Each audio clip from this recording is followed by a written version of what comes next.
Hello friends, आप लोग कैसे? आशा करते हैं आप लोग अच्छे होंगे, बढ़िया होंगे, मस्त होंगे। तो फ्रेंड्स, आप लोग को तो मैंने बताया था कि मुझे पेड़ लगाना बहुत पसंद है।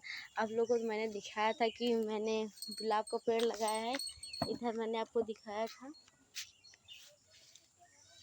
ये देख सकते हैं, ये गुलाब का पेड़। इधर फूल है, उधर अमरूद का पेड़ है। और भी दिखाते हैं आप लोग को। मैंने ये पेड़ जो भी लगा करंदा का पेड़ है। और दिखा देते हैं उधर, हाँ, इस साइड दिखा देते हैं। इस साइड मैंने देख सकते हैं, मैंने नींबू का पेड़ लगाया हुआ है। मैंने पेड़ नहीं, मैंने इसका बीज बोया था। और इधर अनार का पेड़ है, सबका बीज मैंने बोया था।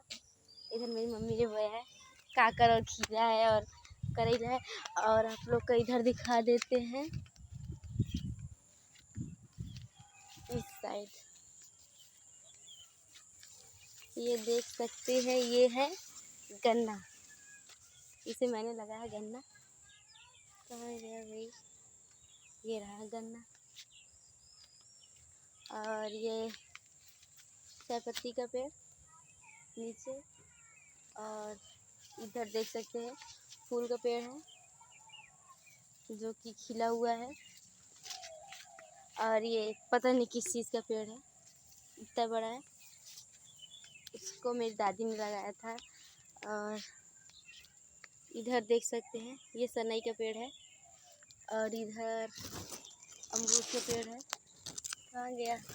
ये रहा। और भी उधर पेड़ है, क्योंकि बारिश हुई थी तो खेत गीला, उधर नहीं दिखा सकते। इधर देख सकते हैं धान। और इधर भी है सनई, देख सकते हैं कितनी बड़ी बड़ी है। इधर भी है। तो फ्रेंड्स, आप लोग को मैंने बताया था मुझे पेड़ लगाना बहुत पसंद है। मैंने आज दिखा दिया कि मैंने कितना पेड़ लगाया हुआ है। तो फ्रेंड्स, प्लीज़ जितने लोग चैनल पे नए हो, चैनल को लाइक शेयर और सब्सक्राइब करना ना भूलें। प्लीज़ वीडियो पूरा देखें। धन्यवाद।